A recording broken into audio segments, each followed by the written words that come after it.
নমস্কাৰ ছাৰ। নমস্কাৰ sir. Sir কি নাম হয় আপোনাৰ? ৰাকেশ কুমাৰ।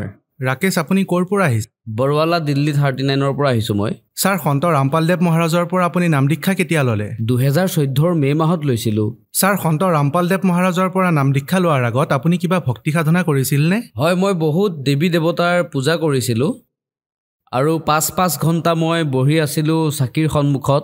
মই হনুমানৰ দেৱীৰ পূজা কৰিছিলোঁ আৰু হনুমান চালিচা পঢ়িছিলোঁ 108 বাৰ। 108 বাৰ বজৰংবলীৰ স্তুতি কৰিছিলোঁ, আৰতি কৰিছিলোঁ সকলো দেৱী দেৱতাৰ। এইবোৰ কৰাৰ পিছতো ছাৰ, মই চাকৰি কৰিবও নগৈছিলোঁ। এইবোৰ কৰি এজন গুৰু বনাই ৰাখিছিলোঁ দিল্লীৰ তিমাৰপুৰত। মই কৈছিলোঁ মোৰ লগত গুৰুদেৱ এনেকুৱা হৈ গ'ল। তেতিয়া তেওঁ কৈছিলে যে বাবাই তোমাৰ পৰীক্ষা লৈ আছে, বালাদেৱ মহাৰাজে। ছাৰ, তেন্তে আপুনি সন্ত ৰামপালদেৱ মহাৰাজৰ শৰণলৈ কিয় আহিল? মোৰ পত্নী প্ৰথমতেই জড়িত হৈছিলে সন্ত ৰামপালদেৱ মহাৰাজৰ লগত। তেওঁ কৈছিলে যে সন্ত ৰামপালদেৱ মহাৰাজৰ পৰা নাম লওক। মোৰ পত্নী আগতে বহুত বেমাৰত পৰিছিল।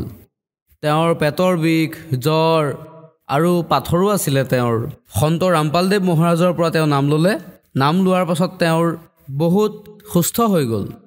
মোৰ বিশ্বাস নাছিলে সন্ত ৰামপালদেৱ মহাৰাজৰ ওপৰত।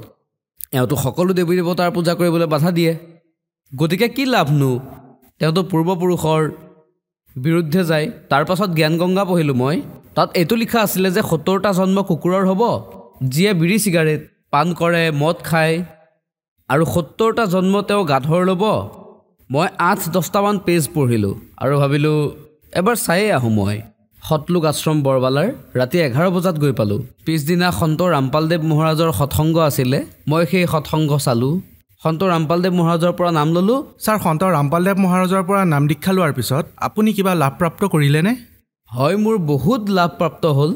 মই আগতে বিড়ি খাইছিলোঁ 3-4 বান্দুল, আৰু মোৰ সৰু সৰু কেঁচুৱা আছিলে 2টা, এটা ল'ৰা এজনী ছোৱালী।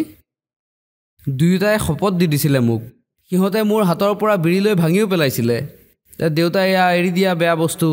মই মিছাই শপত খাই দিছিলোঁ। পত্নীৰ মূৰত হাত থৈও কৈছিলোঁ। পিছত মই কৈ দিছিলোঁ কাইলৈৰ পৰা নাখাওঁ।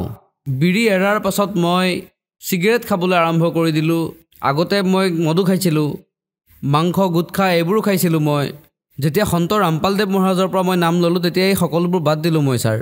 আৰু মোৰ যিগৰাকী পত্নী আছে ছাৰ, তেওঁ বহুত বেমাৰত পৰিছিল আৰু সেই সময়ত মোৰ দৰমহা আছিল মাত্ৰ 3000 টকা। 2010ত 3000 টকা দৰমহা আছিল আৰু মই চিকিউৰিটি গাৰ্ডৰ কাম কৰিছিলোঁ। একোৱে কৰিব পৰা নাছিলোঁ। ঔষধে আনিবলগীয়া হয় প্ৰত্যেক মাহত 3000 টকাৰ। মোৰ পত্নীয়ে সন্ত ৰামপালদেৱ মহাৰাজৰ পৰা নাম ল'লে। নাম লোৱাৰ পাছত তেওঁ সুস্থ হৈ গ'ল ছাৰ। সন্ত ৰামপালদেৱ মহাৰাজৰ পৰা নাম লোৱাৰ আগতে মোৰ 3000 টকা দৰমহা আছিলে। এতিয়া মই চৰকাৰৰ ফালৰ পৰা 15000 টকা দৰমহা পাওঁ। মোৰ আৰ্থিক স্থিতি ভাল হৈ গ'ল সন্ত ৰামপালদেৱ মহাৰাজৰ পৰা নাম লোৱাৰ পাছত, আৰু মোৰ উন্নতিৰ ওপৰত উন্নতি হ'বলৈ ধৰিলে। এতিয়া মোৰ ছোৱালীয়ে LLB কৰি আছে।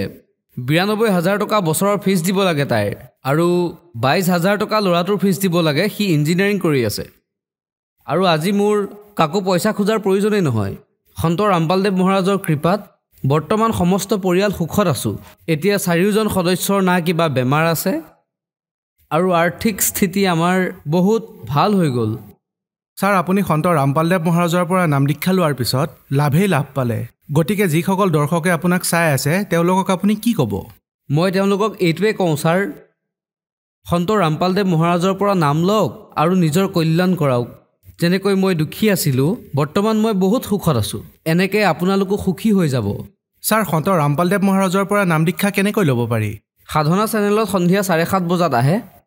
তলত এটা শাৰী আহি থাকে, তাত ফোন নাম্বাৰ লিখি থোৱা থাকে আৰু SMS নাম্বাৰ থাকে। তাত ফোন কৰক। সন্ত ৰামপালদেৱ মহাৰাজৰ পৰা আপুনি নাম ল'ব পাৰে। ধন্যবাদ ছাৰ। নমস্কাৰ ছাৰ।